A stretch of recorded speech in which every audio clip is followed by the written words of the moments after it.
Plusieurs se sentent effrayés, bien-aimés, lorsqu'on parle des signes du retour de Jésus. Il y en a qui ont peur. Oh non, pitié, ne me parlez pas des signes. L'Esprit m'a dit, c'est parce que tu ne l'as pas compris. Le but des signes, les signes sont comme des panneaux. Ce sont des panneaux de signalisation. Ce sont des panneaux indicateurs. Un signe n'a pas pour objectif de t'effrayer. Un signe a pour objectif de t'avertir. Afin que celui qui lise le signe fasse attention. Lorsque tu es en train de conduire sur la route, tu as un panneau, un signe qui indique radar sur 1 kilomètre. Le but, ce n'est pas de te faire peur. Le but de ce signe, c'est de t'amener à ajuster ta conduite, ton comportement, ta vitesse, afin de ne pas être attrapé. Ce qui n'est pas gentil, ce qui est même méchant, c'est quand on ne met pas un signe et qu'on te flash alors que tu n'as pas été averti qu'il y avait un signe. C'est là que c'est mauvais. Mais quand Dieu met les signes, quand Dieu annonce les signes, c'est-à-dire des paroles prophétiques, et que tu es en train de voir la confirmation de ces prophéties, ce n'est pas méchant, ce n'est pas pour te faire peur, c'est pour dire que celui qui lise le signe fasse attention.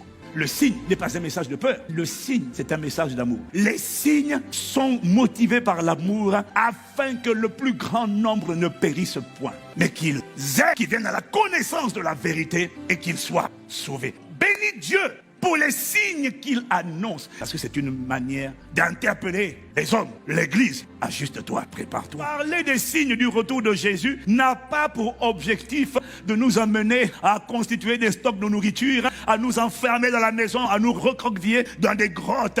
Parler des signes du retour de Jésus n'a pas pour objectif de t'emmener à laisser tout tomber. Je ne vais plus aller à l'école, je ne vais plus faire les études, je ne vais plus me projeter pour le mariage, je ne vais plus chercher du travail parce que Jésus revient. Non, non, non, non, non. Quand on parle des signes de son retour, on n'est pas en train de t'emmener à tout abandonner et à dire peut-être qu'il va revenir cette année. Non, non, non, c'est pas le but. Continue ce que tu fais, continue d'étudier, continue de planifier, continue de te projeter, continue d'être ambitieux, continue d'étudier, continue de te déployer, continue d'exceller, continue de conquérir, continue de poursuivre la vision que tu as. Mais pendant que tu le fais, chaque jour, sois conscient de ce qui peut revenir. Ça ne veut pas dire que Jésus va revenir demain, non. Ça veut dire que chacun d'entre nous doit toujours être prêt à rencontrer son Créateur. Parce que tu ne sais pas quand est-ce que Jésus va venir, mais tu ne sais pas non plus quand est-ce que la mort va te réclamer. Or, tu dois toujours être prêt, parce que tu ne peux pas te permettre de rater l'enlèvement, de rater la première résurrection. Tu ne peux pas te permettre de rater l'agenda de Dieu.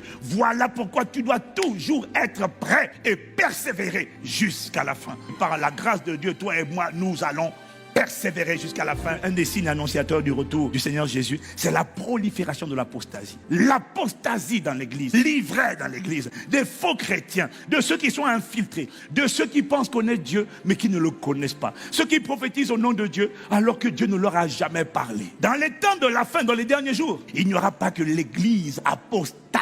Il n'y a pas que l'ivraie. Dans le champ, il y a aussi le blé qui va pousser.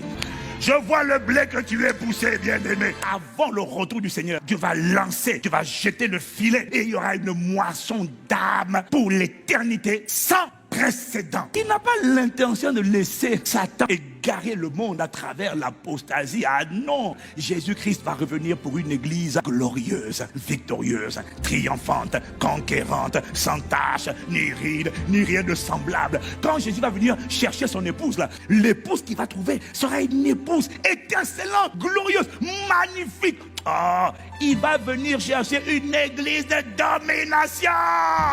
Il y aura l'apostasie, c'est vrai, mais il y aura aussi une effusion du Saint-Esprit sans précédent. Si tu as décidé de faire partie de l'église fidèle, attends, parce qu'il y a un menu qui arrive que tu n'as pas encore vu. Voilà pourquoi cette parole est prophétique et elle est pour les temps à venir. Quelles sont les caractéristiques de cette église glorieuse? C'est l'église qui révélera, qui tirera le rideau pour démontrer qui il est. C'est l'église qui le rendra visible. C'est l'église qui lui permettra de s'exprimer et de démontrer ses facettes. C'est l'église qui va révéler au monde Agapé, son amour, son honneur, sa puissance, sa sagesse, son autorité. Ça ne sera plus l'église des déprimés, des dépressifs, l'église des impuniques et des immoraux. Ah non, ça sera l'église sainte, sans tache, pure, irréprochable. C'est lui qui va le faire, c'est lui qui va le faire. L'iniquité va se répandre comme une gangrène. L'amour l'amour du plus grand nombre se refroidira.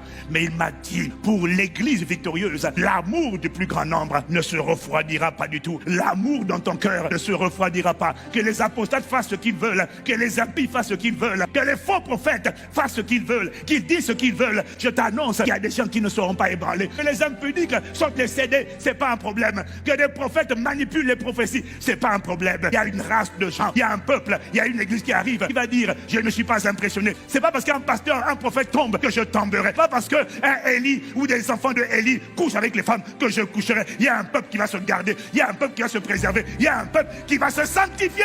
Parce que cette église saura en qui elle a cru. Elle n'aura pas cru dans les hommes de Dieu. Elle n'aura pas cru dans les apôtres et les soi-disant prophètes. Elle aura cru en Jésus-Christ. Et elle saura qu'il a la capacité de garder le dépôt qu'elle a reçu. L'église des derniers jours, tu la reconnaîtras par sa capacité à aimer Dieu, à garder sa parole. Elle va aimer la vérité. Elle va aimer les frères et les sœurs. Elle ne critiquera pas ses frères et ses sœurs. Ce n'est pas l'église de ceux qui disent regarde comment elle est habillée. Elle a pris le gars que je visais. Non, non, non. Cette église-là sera une église qui va se distinguer par sa capacité à marcher dans l'amour. L'amour fraternel sera sans hypocrisie. Quand on dira on est ensemble, on est véritablement ensemble. Ce n'est pas l'église des traites, des emportés, des manipulateurs, des calomniateurs. Non, des coups bas, non, des déloyaux, des traîtres. Non. Je suis en train de t'annoncer la manifestation d'une église qui sera immunisée contre la peur, immunisée contre l'offense, immunisée contre la colère, immunisée contre la jalousie, immunisée contre l'envie, immunisée contre la rébellion, immunisée, parce qu'il n'y a rien qui va les séparer de l'amour de Dieu. Que Dieu t'accorde la grâce de faire partie de cette église. Dans les derniers jours, l'iniquité sera accrue, c'est vrai. Mais là où le péché va abonder, la grâce va surabonder. Dieu m'a dit non, je ne vais pas rester croiser les bras. Quand l'iniquité va se répandre, et c'est ce qui a commencé déjà, tu vas voir que ma grâce, elle ne va pas se répandre, elle va surabonder. Le péché, lui, il a abondé. Et la grâce va au-delà de abonder. Ça veut dire qu'au final, Dieu va relâcher une dimension de grâce, une dimension de puissance, une dimension du Saint-Esprit sur l'église. Pourquoi? Parce que Satan va déployer, il est déjà en train de déployer beaucoup d'efforts pour égarer. Alors, pour ramener, Dieu doit déployer au-dessus de ce que Satan est en train de déployer. Je suis venu t'annoncer de manière prophétique que cette saison a déjà commencé. Et je prie que cette grâce soit répandue sur toi, qui est connecté au son de ma voix, au nom de Jésus. Ah, si c'est à toi que je parle, donne-moi amen vibrant comme le tonnerre. Dans les derniers jours, avant que ne vienne le Seigneur, Dieu va répandre une dimension de Saint-Esprit. Une dimension où les jeunes gens auront des visions. Les vedettes ne seront plus les prophètes, parce que tous les jeunes gens, eux aussi auront des visions. Même les vieillards vont faire des songes. Il est en train de t'annoncer une saison où la vedette sera le Saint-Esprit. Aïe, aïe, aïe. La dimension des derniers jours sera plus glorieuse que celle de l'église primitive. Mais pasteur Ivan, qu'est-ce qui te permet de dire, alors que les actes des apôtres, là, ce qu'on a vu le Saint-Esprit faire, c'est extraordinaire. Il m'a dit la dimension des derniers jours, parce que l'iniquité s'est accrue, l'apostasie s'est proliférée. Je suis obligé de relâcher une dimension, une diffusion d'esprit supérieure à ce qu'ont connu l'église primitive. La gloire de la dernière maison sera plus grande que celle de la première. La dimension d'esprit de la dernière moisson sera obligatoirement plus grande que celle du commencement. Dis Amen. Et c'est cette effusion du Saint-Esprit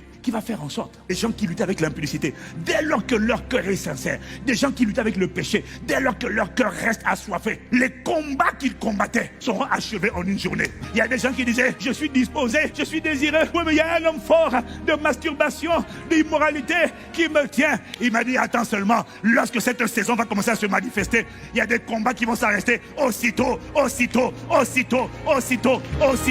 Il y a une grâce, une effusion qui arrive. Le Saint-Esprit dit, non, j'ai besoin de lui. Il doit aller annoncer l'évangile. Démon, tu ne peux pas continuer de le bloquer. Allez, dégage. Ça ne sera pas à cause du pasteur. Ça ne sera pas à cause de son onction. Ça sera à cause de l'onction d'Esprit Saint et de puissance qui va répandre sur l'église. L'église des derniers jours sera une église. Pendant que quelqu'un est en train d'évangéliser, il a fini d'évangéliser, il n'y a pas de moyen de transport. C'est pas grave. Il est quelque part en Afrique. Brusquement, l'Esprit le saisit et il apparaît en Europe. Et calez-vous. Il est rentré sans passeport, il est rentré sans visa. Aïe, aïe, aïe, aïe, aïe. Quand ils furent sortis de l'eau, l'Esprit du Seigneur, il a kidnappé Philippe. Il a fait disparaître Philippe et l'eunuque qui était en face de lui ne le vit plus.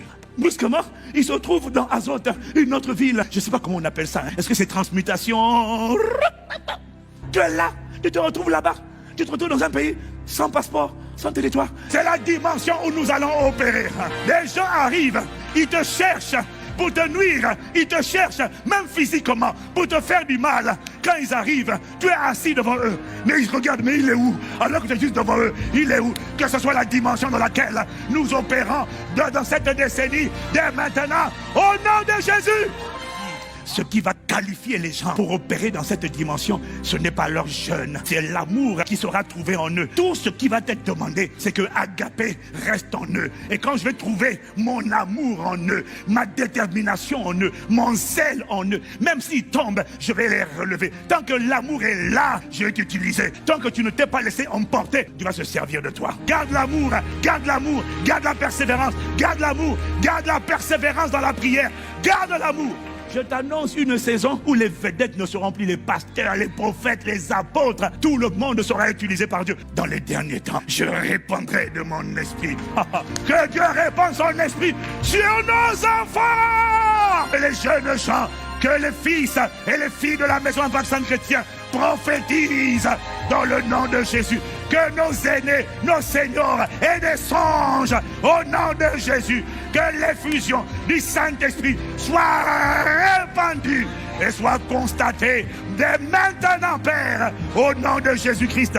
Tout ce que tu as vu dans l'Ancien Testament, c'était une ombre des choses à venir. Tu as vu Élie, tu as vu Élisée, tu as vu des gens quand ils parlent, le feu descend du ciel. Quand ils parlent, ils peuvent fermer le ciel, ils peuvent ouvrir le ciel. Quand ils parlent, le feu descend. Il y a des gens que je vais susciter. Quand ils vont parler, c'est pas un feu physique, un feu va descendre pour consumer des hordes, des armées sataniques, des armées de démons vont être décimées juste par une parole de leur bouche. Des gens que je vais susciter qui vont parler à commander au soleil, commander au nuage. Tu vas voir que la création va obéir au son de leur voix. Ça va se manifester avant le retour de Jésus. Je t'annonce la manifestation bientôt imminente d'une église glorieuse, d'une église victorieuse, d'une église triomphante, d'une église conquérante, d'une église resplendissante. Ah, l'église des derniers jours est une église, oui, qui sera persécutée.